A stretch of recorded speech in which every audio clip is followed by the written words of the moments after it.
All right. Part 1 of a series. Wow. What a thing. We don't do this often, 2024, 25, 2025. Hang on. 2024-25 season soon to occur. Struggling to speak English. We've been sitting here for hours. Would you like to restart this? Holy cow. No, we're going. I don't care. This will be fun for the comment section to make fun of in the premiere. Yeah, I hope they make fun of you. Part 1, I hope they do too. I just said it. The transfers, part 1. We're going to be doing a little roster breakdown. I think it's important for us, for the show, to get deeper into the players, especially with such a different high rate turnover roster. Turnover, not basketball turnovers. Yeah, we're talking about 10 new guys brought in, roughly-ish. Yeah. We got 5 today. We got 5 transfers, impact transfers for the most part, I would say. And we have to start with Ben Humrichous. You made me second guess the pronunciation of his name. I mean, it's Humrichous, but I'm pretty sure Brett says Humrichous or something like that. That changes everything. I don't really know. I'll have to go back and listen to his interview with John Rothstein. We're going to call him Humrichous. Yeah, I love it. He's going to wear number 3 this year. How about that? 6'9", 220, a forward, 5th-year senior, transfer from Evansville. He played 1 year at Evansville last year. Evansville, obviously, in the Missouri Valley Conference. And he played at NAIA Huntington University from 2021 to 2023, or 2020 to 2023. Last season at Evansville, he averaged 14.6 points per game, 4.7 rebounds per game, 1.8 assists per game. His shooting splits 48% from the field, 41% from 3, 75% from the free throw line. His effective field goal percentage was 59%, and he had a 12.5% assist rate. Had a good season last year. 41. He assisted 12.5% assist rate. Hold on. My brain's got to rack all the stats. Hang on.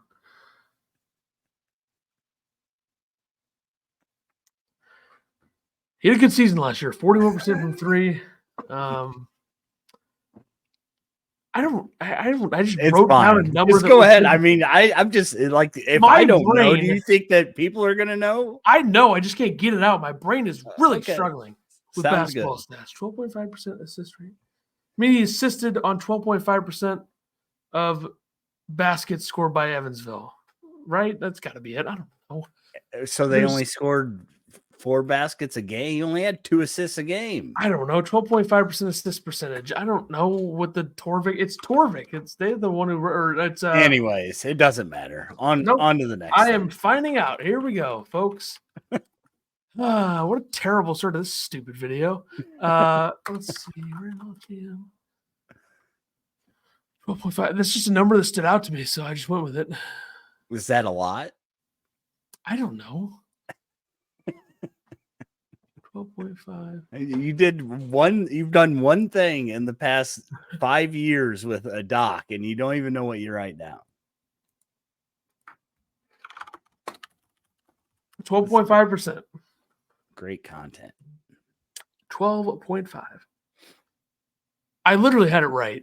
Since a player can only get an assist when his teammate makes field goal, assist percentage looks at how many of these teammates made field goals were a result of that player's assists. Okay. Easy. I had it right the whole time. Thanks for bringing the show to a halt. But all right. 12.5% assist percentage. 12.5 assist percentage. I regret writing that down. All right. Brad Underwood said, Humrichous is a guy we've worked really, really hard throughout this process. Very excited about his package. Is he? What he brings to us. He's extremely versatile. I think he's one of the elite. There's an elite for you. Elite shooters in the country. I think the versatility, he can do everything from play the 5 to be able to do some of the things that we did with Marcus Damask with post-ups. So we saw that a little bit of that in the 4-minute video that Illinois basketball put out of the offense. Him doing a little back down action. Brad said he's the best shooter on the team. So yeah, I tend to think that we are going to see some Damask type stuff in the offense for Humrichous.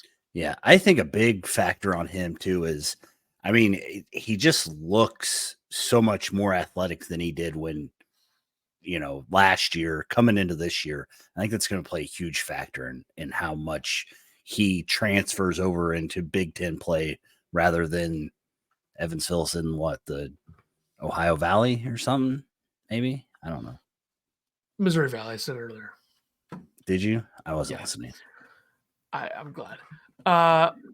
Where he fits this roster, I think he's a stretch 4 or 3 positionally, but I think the reliability, the versatility, and age will matter. He's got to have a steady season, and that's why I project 12.7 points per game. It's a little bit lower, but that's you're going up a couple levels. 3.5 rebounds per game, a little lower. I think Illinois is going to be a much better rebounding team than Evansville was last year. 1.2 assists per game. I don't think he's going to have the ball in his. I wouldn't be surprised if he averaged less than assists per game.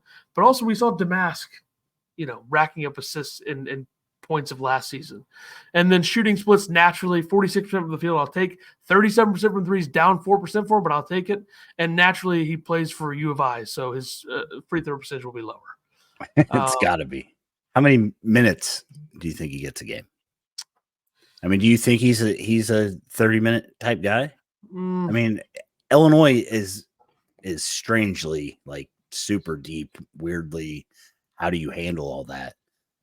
Do you think anybody's going to be a 30-minute? I mean, Kylan Boswell maybe, but I don't know. It's hard to say with the It's almost too. I don't know. Humrichous, I say its ceiling in minutes is like 30, but his floor is like 20.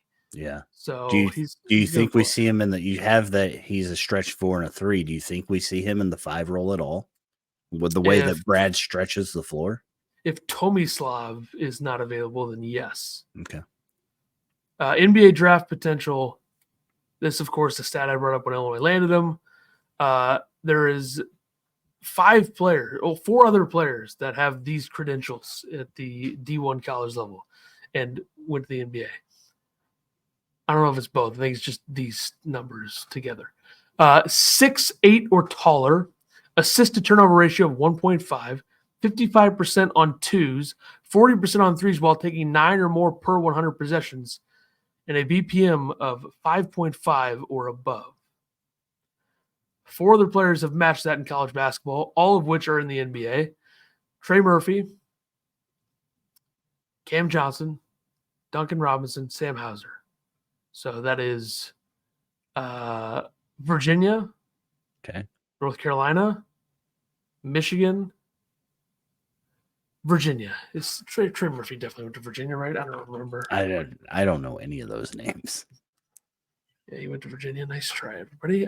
So I think he's an NBA guy. I'd be surprised if he doesn't work his way there. I think it's going to happen this season, after this season. And you see he ranked 79th on ESPN's 100. He's going to be way, way better spot than that 3 months from now.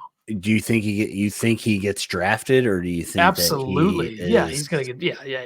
Okay, trust me. All right. When you have a narrative after one season D1 basketball, you're an NBA player. You're going to get drafted. Nobody thought Damask was an NBA player. If people thought Damask was a potential NBA player going into last season, he would have gotten drafted. True. Yeah. But people didn't think that, and he didn't get drafted. What can you do?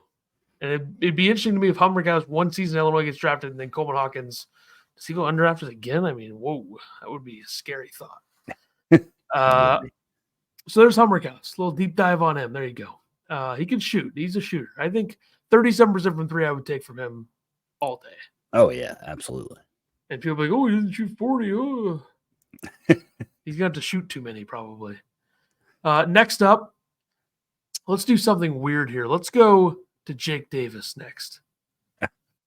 This will be the shortest one, but let's get this one done. Huh? All right, Jake Davis. He's going to be wearing number 15 this year.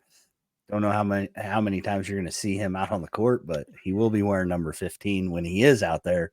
6'6", 210 pounds. He's a sophomore transfer from Mercer.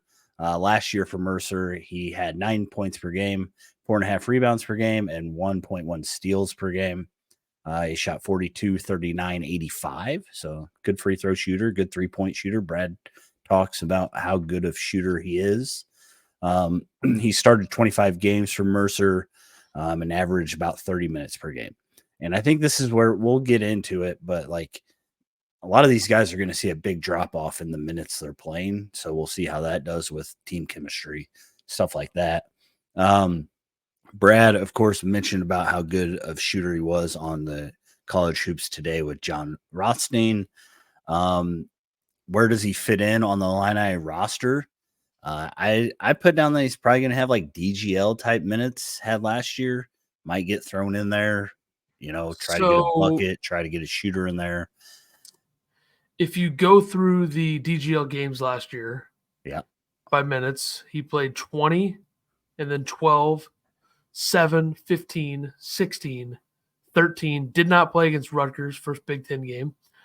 2, 1, 3, 3, 14 against Fairleigh Dickinson, 6, 9, 3 games in a row didn't play, 2, 1, 3, 3, 2, 1, 12. Did not play against Maryland on the road. They won that game. 6 against Penn State, loss, most disgusting loss anybody's ever seen. But guess what? People panicked after the loss to Penn State. We didn't do that. Credit. 5 games in a row didn't play. 4, 5, 6, 10 against Morehead State in the tournament, 8 against Duquesne, 6 against Iowa State, 9 against UConn. So, I mean, he did play in the tournament more than he did all season. I think that you're going to see it. Like, I think he'll play against the teams like DGL did that, you're trying to get guys minutes, try and get them experience. But once Big Ten play comes in, those big games that Brad has scheduled in the non-con, I don't think we see a lot of Jake Davis in those games. I think it'll be similar to DGL, probably less though, probably right? Total, less, yeah. And then projecting his season stats, I don't think he's going to play enough that it's going to be relevant to even project something like that. So, and then NBA draft potential, you put none. Sorry, Jake. Remember, he's the next Cam Spencer. So if that happens, then who knows? I mean, I think it's great that Illinois has a Jake that is going to play in State Farm. So that sucks to hear. All right, let's do the greatest player in history. Apparently, Trey White. Let's do that. Wait, I thought we'd save him for last. Best player for last? No, I think we'll save Boswell for last, probably. Okay. Trey White, greatest player of all time. Yeah. Trey's going to wear number 22 this year. 6'7", 205 pounds. Of course, I don't know if any of these weights and sizes or whatever are still the same. But he's a junior. He transferred over from Louisville. He played his freshman year at USC. Last year, he averaged 12.3 points per game, 5.9 rebounds per game, 1.3 assists per game. He shot at 46% from the field, 30 from 3, and 75% from the line. Brad calls him the most consistent player throughout the offseason so far. I saw somebody on Twitter, and I brought it up in the podcast that we literally just did. Somebody said, as much as Brad is talking up Trey White, how does he not start? Yeah. So, do you think that he's going to start? I mean, where do you put him? I guess in the 3, and that means Ty Rodgers isn't starting. I guess it all depends again on Tomislav and if he's going to start at the center. Morez Johnson has a good chance to start at the center. So, not a big Trey White guy, but I'm willing to be wrong, and maybe I am wrong. Who knows? I mean, to be fair to him, like pretty bad programs at the time that he was at them with USC and Louisville. Yeah, and I mean, I think Ant Wright put something out there about he went from a dysfunctional program coming into Illinois where Brad is pretty hardcore and on you and trying to make you better. So maybe that's going to make him better than what you saw at Louisville, where he still averaged 12 a game. So, Brad seems to think that he's an NBA caliber player. So I didn't do any projecting his stats in 2024. You want to go ahead and just rip those off top of your head? 4.6 points. No, we'll go 9.3 points. Okay. 2.7 rebounds, 1.2 assists. Not a team guy. 41% from the field, 32% from 3, and 77 from the free throw line. He'll improve from certain areas. I think his numbers from the field will go down a little bit. Yeah. You can't expect to go from Louisville to Illinois and expect to put up better numbers if you're Trey White. I wouldn't think, right? I wouldn't think. I mean, again, I think that's where Brad's going to be in a spot where he brought in a bunch of guys that played a lot of minutes last year, and now he's got to spread out those minutes amongst 10 guys. So yeah. It's going to be a challenge. It's his fault, though. Don't build good rosters. Exactly. All right, Carey Booth. Transfer from Notre Dame. Sophomore. Do you want me to talk about him? He's going to wear 0 this year. So Terrence Shannon Jr. Booth Jr. Same level play. Did you say how tall he was? 6'10", 203. I don't know if you said that or not, but nope. Stats from last year at Notre Dame, he averaged 6.3 points per game, 3.6 rebounds per game, half of an assist. He shot 39% from the field, 30% from three, 63% from the line, so it fits in well with Illinois. Played 33 games last year, started 9 of them, and averaged 20 minutes per game. Again, a guy that I think might play, 7 to 10 maybe this year, but I don't know. When he transferred to Illinois, Brad said, quote, "We're very excited about adding Carey, Corey, whatever his name is, who can play multiple positions for us. He can play the 3, 4, or 5. He has great size, length, and athleticism. He can shoot it, runs the floor. Just a great young talent who will continue to develop. He is a good fit in our system, someone who can really stretch a defense." Brad's all about stretching the floor. Question is, can he play defense? Will he, get a lot of run in the center position?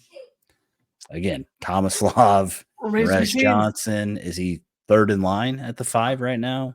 Yeah, he's too young. Again, he can play the 3 and 4 also. So this is a developmental guy too. Like, this is a guy who I don't think he's coming here to expect to play a ton of minutes. And yeah, and you just ranked him as the 4th most talented player on this team, which is a great take by me. Thank you. Yeah. How he fits in the roster. Again, Brad loves multiple position players, guys that can stretch the floor. He hinted at being able to put in one of the biggest lineups in the NCAA on the court.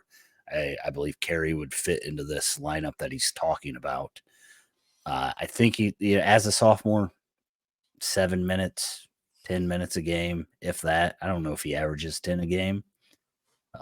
He averaged 20 for a mediocre Notre Dame team last year. So mediocre is so nice. It's such a nice thing to say.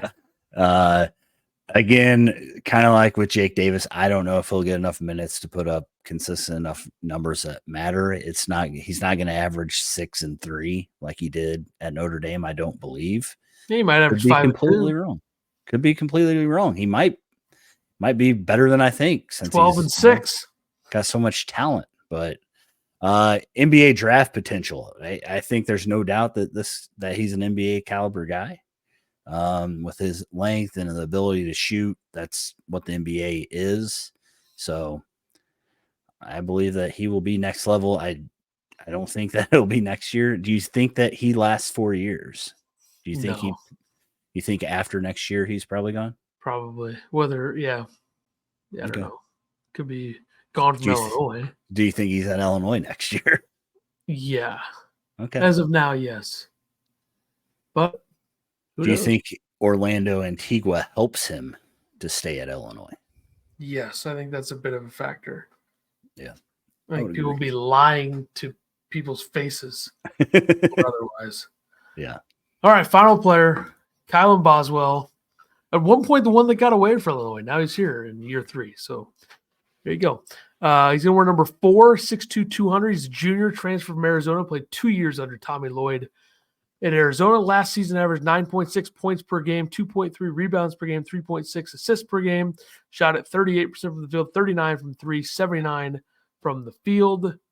2.13 assists per turnover last year, which is good, and 0.82 steals per turnover, which I think is an offensive stat, right? I don't know. My stats I really messed that up. How many times he gets the ball back after he turns it over? Is that what that is? I think it means that's the number of steal. I don't know. It should be assists or steals per. I think I just typed it wrong. Anyway, stats aren't important. I really botched this. It's crazy. What can you No, do? it's great. It's great. I didn't realize that he was a 40% 3-point shooter, to be honest with you. There He you was go. brutal in the tournament, right? Didn't he go like 0 for 7 or something? Sure. Wow.